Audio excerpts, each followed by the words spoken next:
My dad, Frank, was 58 years old and had multiple health conditions, including COPD and epilepsy. In June 2020, my dad was diagnosed with lung cancer. This was in the very middle of the COVID-19 pandemic. My dad was at risk due to COVID and spent a lot of time shielding in his flat. When he did try and leave, the symptoms made him unsteady on his feet and he couldn't go down the stairs in his block. There was also no lift he could use. He became very isolated and I was his main carer.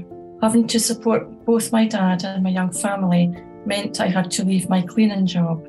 I received £69 a week in carer's allowance, but at the end of the month, £300 would be taken off my universal credit.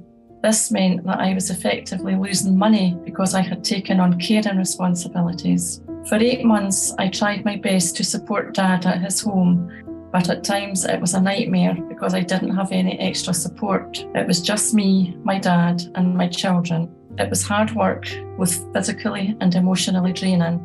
I wish I could have had a visiting carer to just do a quick meal for Dad or help him out of the house. I also had to help him out with the cost of living. His main expense was his energy bills, as he wasn't leaving his flat. Sometimes I would need to be at home with the children, but wanted to make sure my dad had eaten, so I would order him food online to be delivered to his flat. However, this would quickly add up and become quite expensive.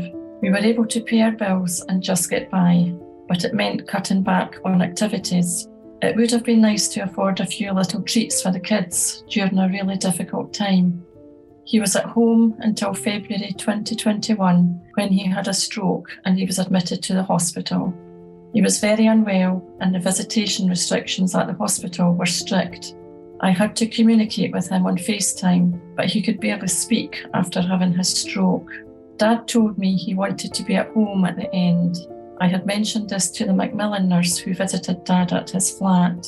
When the time came, the doctor told me that his condition was too serious for him to be moved home, and instead they transferred him to the on-site palliative care unit.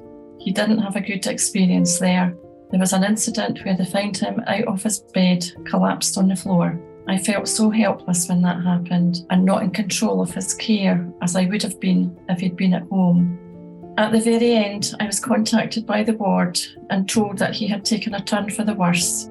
I went up as quickly as I could, but had just 10 minutes with him before he died. It wasn't enough time, and I just wish he could have stayed at home.